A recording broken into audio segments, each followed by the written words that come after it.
before you even get started, you want to make sure that you do a good job of speaking publicly, right? Because I think we've seen a lot of agents, or we've seen people through the years who maybe their presentation isn't all that great. And so you want to be a person that feels comfortable speaking publicly. And if you're not there yet, and I want to say yet, you can help yourself get there. What I might do is have maybe some friends and family get together and say, hey guys, will you do me a favor, like on a Friday night, right? Like I'm saying you're gonna get together with people. If you're gonna get together with people anyway, maybe on that Friday night, you could just be like, hey, would you guys mind if I just start my presentation and talk for about 15 minutes? This is so important. I tell agents all the time, because this is you auditioning for these prospects, for these potential members, because they could have another seminar on the schedule that they plan on going to. Maybe they want to go see somebody else, or maybe they're representing another carrier or another plan, so they may have plans, or maybe they're just going to go with a friend. They're going to tag along with a friend to another event.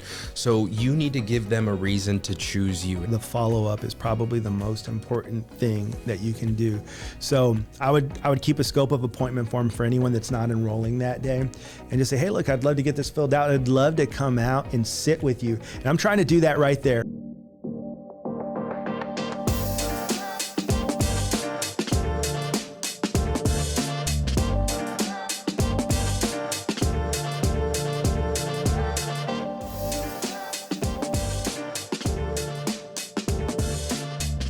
Hey everybody, welcome back to Medicare Agent IQ. I am Raul Gonzalez. And I'm Oscar Ibieta. And so I was thinking about, just kind of thinking about AEP and like kind of the plan for it. We talked about it last week. I think that a big part of the strategy should be doing formal sales seminars. I think that if you're not doing that, it's probably something that is worth your time and energy to do. Do you agree with that? Yeah, absolutely. I remember doing them during my first couple of AEPs when I was a writing agent, and I feel like they were helpful. Yeah.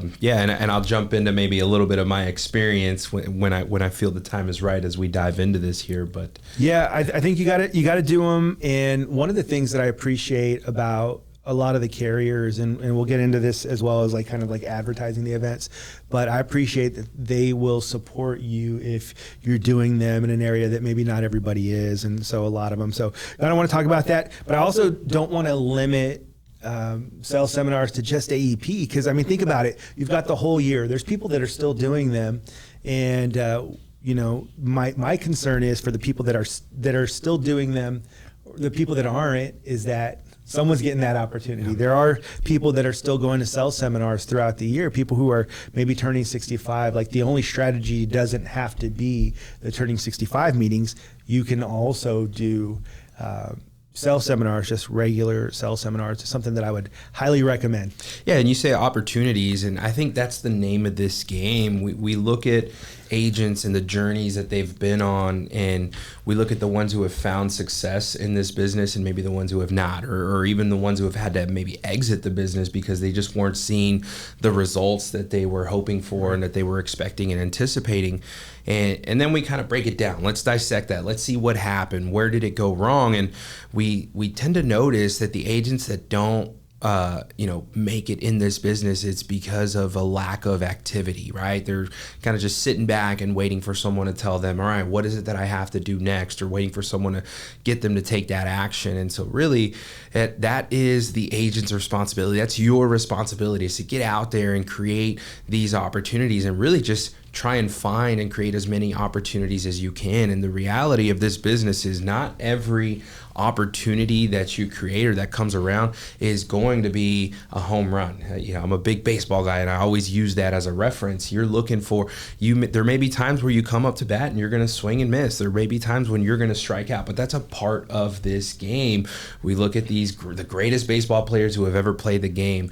They get on base 30% of the time and they're considered a Hall of Famer. They get a hit 30% of the time and they're considered Hall of Famers. And what is it, but they've gone up to bat and they've struck out so many times. And I think about that and how that applies to me in this profession and my journey when I was out there selling is, they're all at bats, and I'm coming up to bat, and I want to get a hit, and I'm hoping that I'm good at, I can hit a home run, but I'll take singles, I'll take doubles, but I also understand that strikeouts are a part of this business too. But you got to come up to bat. You've got to go up to bat, and so that's what this is, right? When we're talking about sales seminars and the activity that we're out there creating for ourselves when we're out in the field, this needs to be one part of what you do. It's not. It shouldn't be everything that you do, or you shouldn't solely rely on these sales activities to generate business, but it's got to be a part of your game. Yeah, absolutely. I mean, so one, before you even get started, you want to make sure that you do a good job of speaking publicly, right? Because I think we've seen a lot of agents, or we've seen people through the years who maybe their presentation isn't all that great. And so you want to be a person that feels comfortable speaking publicly. And if you're not there yet, and I want to say yet, you can help yourself get there. What I might do is have maybe some friends and family get together and say, hey guys, will you do me a favor, like on a Friday night, right? Like I'm saying you're gonna get together with people. If you're gonna get together with people anyway, maybe on that Friday night, you could just be like, hey, would you guys mind if I just start my presentation and talk for about 15 minutes so I can get these nerves out? And so, because some people may be great in that conversation, may be great one-on-one, but they start feeling uncomfortable when they're in front of a group. Well, how do you overcome that? By getting in front of that group, right? And so I wasn't even joking. Like I would really, like, if you're getting people together anyway, like you might as well just see if they'll let you speak. And the more that you do that, the more that you put yourself in that uncomfortable situation, the less some of that anxiety will be there. I remember it was like maybe 5 or 6 years ago, there was a manager from one of the carriers, and she was at their rollout, and almost immediately you could see that she had not practiced whatsoever in speaking publicly. She was so nervous, and really you saw her unraveling, and you felt really bad for her. My take on it is that there just wasn't enough coaching to say, hey, look, if you're not comfortable speaking in crowds, you're going to have to put yourself in that situation, get out in front of smaller groups until you're comfortable in those large groups. And the thing about that situation was, we know that she knows her stuff. Yeah, right? that's we the know crazy that thing. She's an expert on that, and the content that she wanted to deliver, we all were, or you and I were aware, right? We know that she knows what she's talking about. She just struggled when she got in front of the group and was trying to deliver the message. And so that goes for you, right? The agents, you know this material, you know how to present, you know how to have conversations with people one-on-one when it comes to Medicare, but right.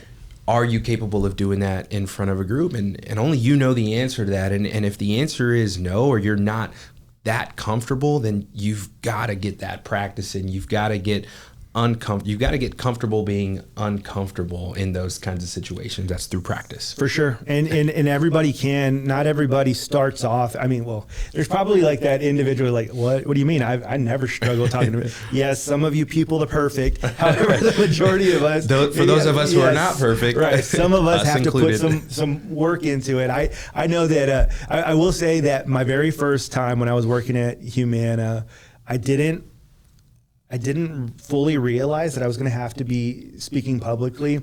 And I remember they threw me up there for a seminar. I didn't think I was going to be the one presenting. I was there with another agent. And like right before, he was like, well, good luck. I was like, what are you talking about? And so I ended up, when he introduced me, I was like, well, I don't have time to be nervous. I'm just going to jump out there and just speak. And honestly, I was able to overcome that fear. Was I immediately a great public speaker? No, I wasn't. Matter of fact, like a year later, I was like, you know what? I need to go to Toastmasters. Mm-hmm. And so that's another thing that I would highly recommend doing is if you are uncomfortable speaking, honestly, even if you're comfortable speaking, there's a lot that can be gained at Toastmasters. That's nationally, it's something that I would look at, and it just makes you a better speaker. There's some things that we all tend to do. Like maybe you have this like nervous thing that you do, like where you're swaying back and forth. They're going to notice that. If you do this thing where you say constantly, You're going to get that ding. They're going to help you through a lot of these things that we don't even realize make us, a mediocre speaker. And we think we're great, but reality is that people sometimes stop focusing on what you're saying when you're doing this the whole time. Like it just like people or they see those nervous ticks, or the people who are like tapping their pen or whatever it is. So I would highly recommend to get yourself ready by working with something like Toastmasters. And one more thing before we move on is this is so important. I tell agents all the time, because this is you auditioning for these prospects, for these potential members, because they could have another seminar on the schedule that they plan on going to. Maybe they want to go see somebody else, or maybe they're representing another carrier or another plan. So they may have plans, or maybe they're just going to go with a friend. They're going to tag along with a friend to another event. So you need to give them a reason to choose you. And if you can get up there and you can be comfortable and confident in all the content that you're delivering, and you can answer any questions that they have and really just engage them, because it's one thing to be, if you can get up in front of a group and you can engage them, you have their attention. I think that's so important, as opposed to being the agent who's just going to go up and read off a slide or read off of something, right? Let's get interactive. Let's find ways to engage the crowd. And if you can do that and you can find a way to just kind of connect with them, it's going to give them more reason to choose you over another agent, because if they do, they're probably still going to go to that other seminar.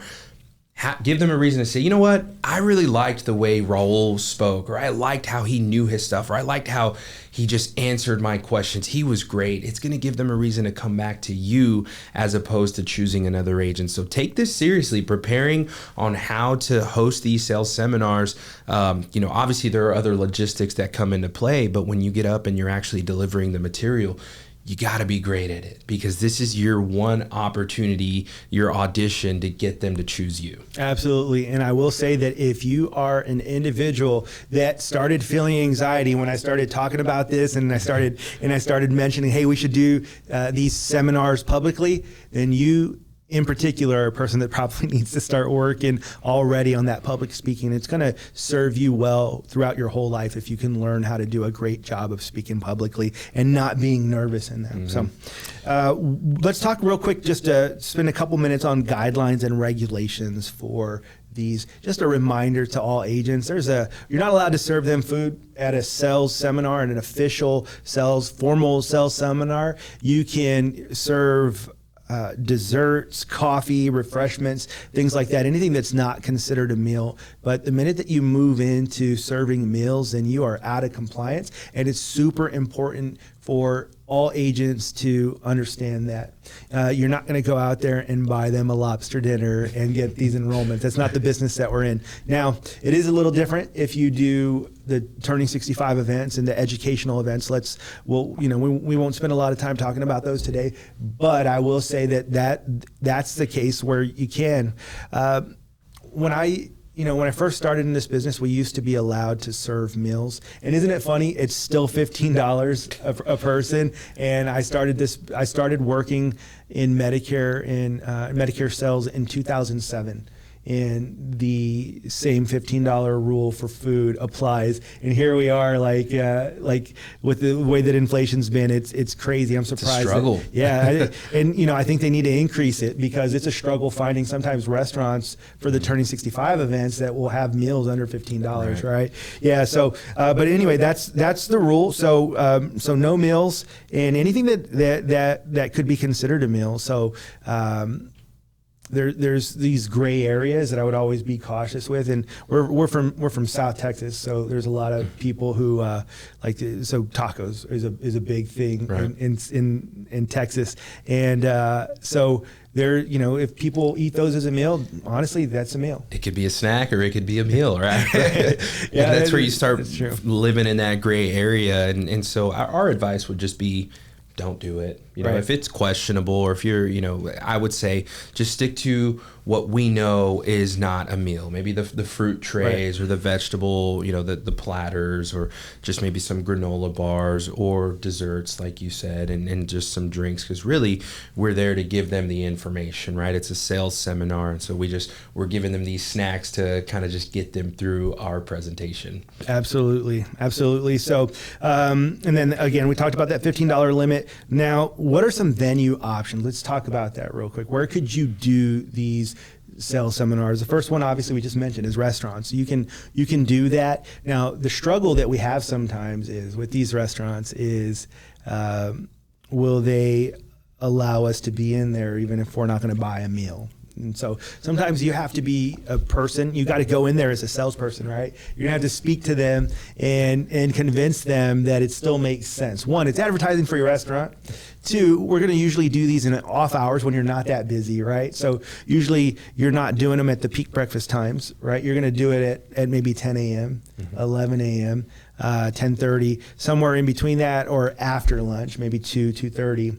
And so that's usually the sweet spot. And that's one way to convince them, hey, I'm just going to buy desserts and pastries. Sometimes they'll have a room charge. And what I want to remind people is that if they have a room charge and the cost for the pastries and the cost for the coffee, if all of that totals up to more than $15, you are out of compliance. So average is out, like average per person, right? Average per person is more than $15. Now, it is an average, but you still can't spend like $18 on one person and 12 on another. And then call it 15. Yeah. Right. So I guess, I understand what you're saying. It's a max of $15 a person, but if everyone's at $10 a person, and then the room fee when you add the room fee to the total, if that totals out to more than $15 a person, then that's not okay. Yeah, that's perfectly said right there. Right. I love that.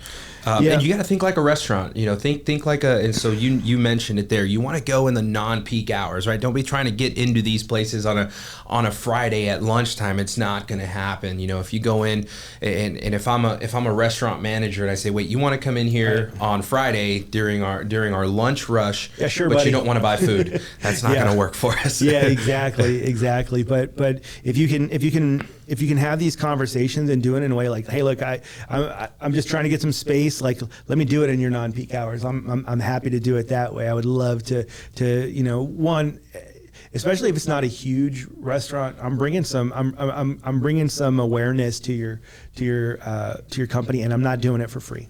Right. So there is going to still be some cost. So another thing that I think that not enough agents do is at an office space, if you have a place that can sit 10 people, like a conference room, that's a great place to do it. Would you agree with that? Oh yeah, and usually it doesn't cost anything. So right. Yeah. This is your business, and so you want to find ways. If there's a way that you can reduce your out-of-pocket costs, reduce your investment, let's do that. And so let's take advantage of the, if you do have the office space, or maybe you're wherever it is that you're, maybe an upline that may have the space for you, but nobody's taking advantage of that space. Open up that conversation. See if it's something that you can do for yourself. Yeah, another place would be at a senior center, like a lot of them, or senior living community. Like, hey, look, can I just have this location? Can I have this in your open area and just do a seminar? And I'll be here, once every 2 weeks at 2:00, and I'll do a formal sales presentation for people who live here. Now, the only thing with that is that it has to be open to the public. So it can't just be like, well, it's behind these walls and only people who live here can do it. You have to make it available to the public. That's one of those rules that come up in your AHIP and in your carrier certifications. Right. So or also maybe piggyback off of an event that they may have going on. If it's at, if you know that they do a certain function or a certain event at these places once a month, then maybe see if you can piggyback. After that event is over with, if anyone wants to stick around, Raul's going to be in here and he'll have some snacks and pastries, and he's going to be going over information on the plan. Yep, absolutely. And then the another idea would be libraries. If you go into a library, depending on the one that you go to, might be cool with it. It just depends. Just like with everything else. I mean, here's my kind of what you mentioned about you have to get out there and work. A lot of times I run into agents and they're like, man, I haven't been able to get anything done. I'm like, Did you go and try? And well, I haven't tried a library because I know that they're not. You got to get out there, just go and see what happens. So libraries, public libraries, depending on the ones that you talk to, will let you hold these seminars in there, and you just have to go. If you hear no from one, go to the next one. Everyone different. They've got different people running it, so that's what I would do.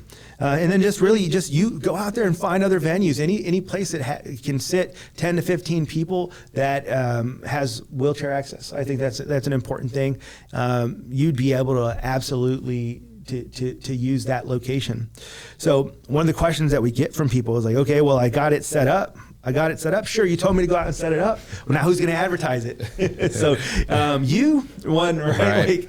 But first of all, a lot of times when you do these things, the carriers and maybe your upline would be happy to help share some of the costs and get people to go to it. So absolutely would recommend starting there and saying, hey, look, if you don't have seminars in this location, I would love to set one up and see if you can help me advertise it. And you talk to the carriers like that. And a lot of times the answer is, yeah, sure. But a lot of times it's, well, we get a bunch, like we live in San Antonio, Texas, a large city, where believe it or not, still a lot of agents work in this area, but there's a whole bunch of, if you just drive 30 minutes in any direction, you run into another town that would make sense that you could work.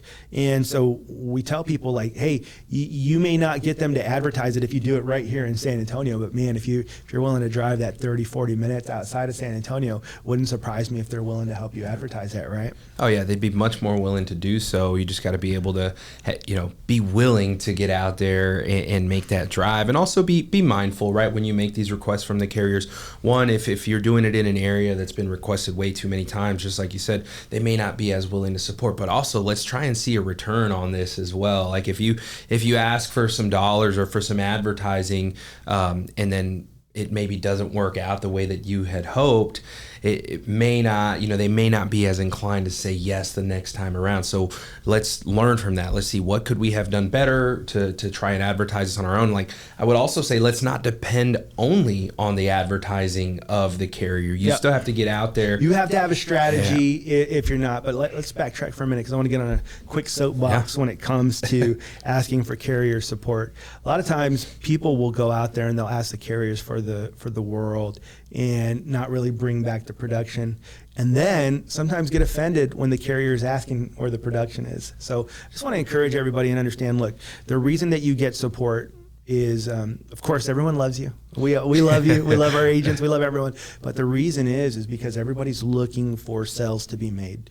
And so you can't be upset if the carrier ends up advertising that event for you, and then they ask you for production to come out of it. And so what I always tell agents is like, even if you don't get the production out of that seminar, say you write them with another carrier, that's okay, right? Because if you go and you do this seminar, turns out they come up to you afterwards, they're like, oh, well, I was thinking about going, I appreciate you doing this seminar for United. I'm probably gonna go to the Humana one tomorrow. I have a feeling that it's gonna be a better fit for me.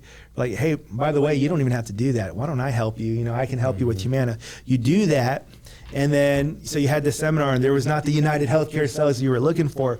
You need to still go out there and do everything you can to support the people who supported you. So even if you didn't get a sell from that seminar, go out there and find another way to do the production for the carrier that's supporting you. So just keep that in mind, and that's an important thing. But on to other ways to advertise it. I think that's a super important thing. Grassroots advertising to me is always one of the best ways. And what I might do is get a flyer for that carrier that shows that seminar, and I would canvas the area with that flyer, right? Agents get so discouraged by this. I see too many agents get discouraged by this, and it's not that difficult. It really isn't. It can be really simple to be real honest. All you have to do is put a strategy in place. And so how do we do that? Okay, so one, let's create this flyer, and that's not difficult to do. But after you've done that, canvas the area. So make a list of places that you're going to go to. Pick 10, 12, 15, 20 places, in that area, and do this at your computer. Don't just, don't go out there blindly trying to find places that you can go and leave these flyers. Get to your desk, find some locations around the area and say, okay, I'm going to visit these areas. And maybe if along the way you stumble upon other places, go ahead and leave your flyers there as well. But if you put a plan together, you can get this done in an hour and a half. And again, an hour and a half of your time, it's not a lot to ask when if you're operating in the mindset of, I've got a full work day. I'm going to work my 8 hours today. I'm going to put in the time, and it's only going to take me an hour and a half, and I have the rest of the day, the rest of my workday to take care of everything that I have to do. That's not a big ask. No, absolutely not. And just remember, like, this, guys, this is your business. This is for you. This is to help you to be successful. You've got to be the one that's responsible for getting out there and generating that activity. It just has to fall on you. And everyone's here to help you. You've got your upline that hopefully their heart is to help you, and the carriers who want to see you be successful, obviously, for their own benefit.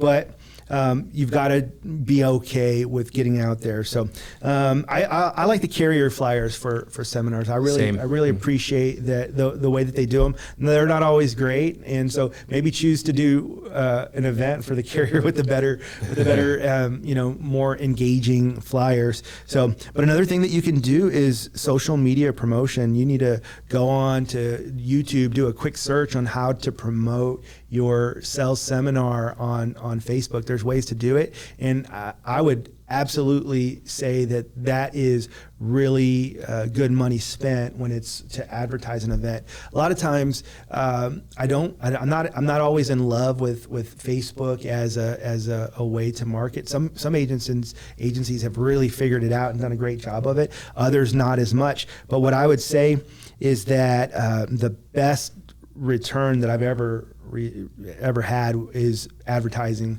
different seminars and things like that for different events that we do. So social media promotion is a great way to be successful here. Do you agree with that? Oh, yeah. So just a couple other tips for having a successful seminar is be engaging. So like, you're in front of the crowd, you're in front of people, you got to smile a lot, right? And there's a difference, and you sound more helpful, and they're looking at you, and you've got this warm smile.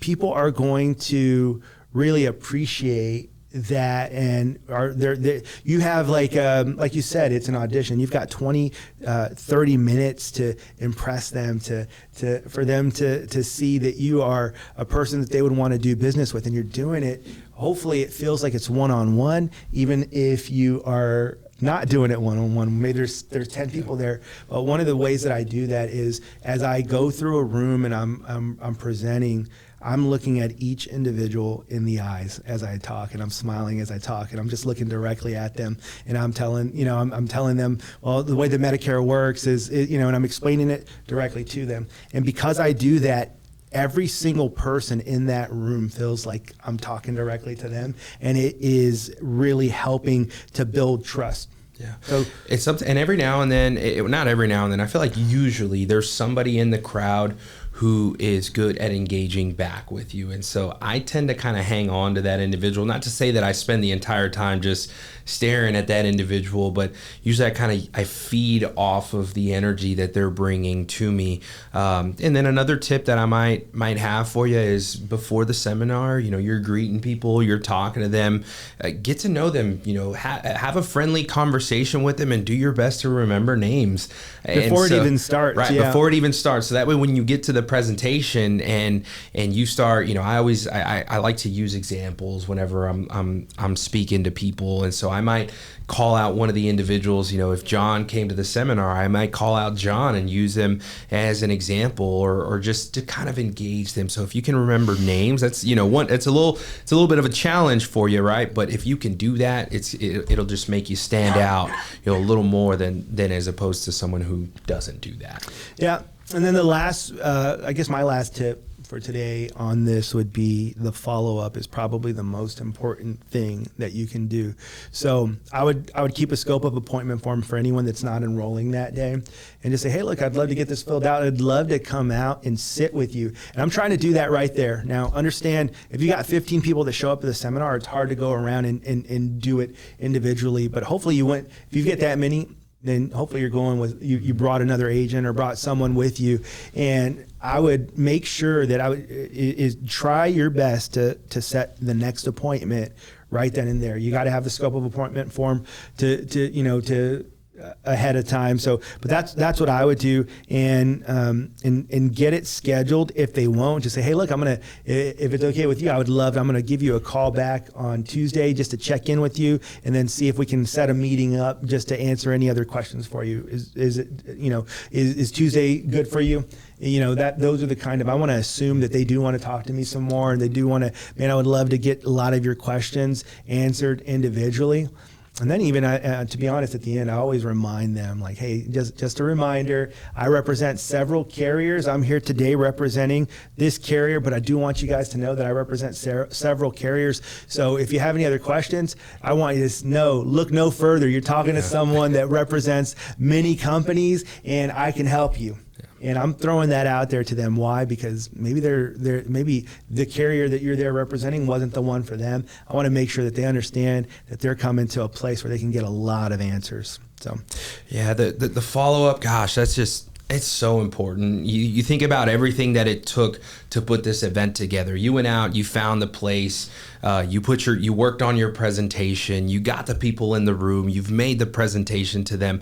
But if your follow-up isn't there, I mean, what good is all of that hard work that you did to put this event together? And that's how I've always, when I was out there selling all the time, it's like, a lead doesn't do me any good. A lead isn't going to generate any income for this business that I'm trying to grow. So I need to convert that lead, because we hear this a lot. Oh, I had this great event. I had this great turnout. I got so many leads.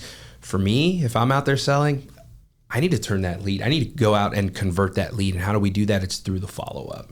Absolutely. So I just want to encourage everybody, get out there and get busy. We're here, and obviously the show is going. It's the summer, but now is a time, like, look, I want to encourage everyone, go take your vacation, go spend your time. But outside of that vacation, it's not just time to rest. This is a time where, if you think about like the way that farmers work, farmers start planting seed. They start, I'm not a farmer. I don't know. You're what getting they ready do. for the harvest. All I know is they're working. I'm trying to, I don't know what the farmer's doing, but I know that they're working. Yeah. They're working even before, and you've got to get the soil ready. You've got to do all the things that you're supposed to do.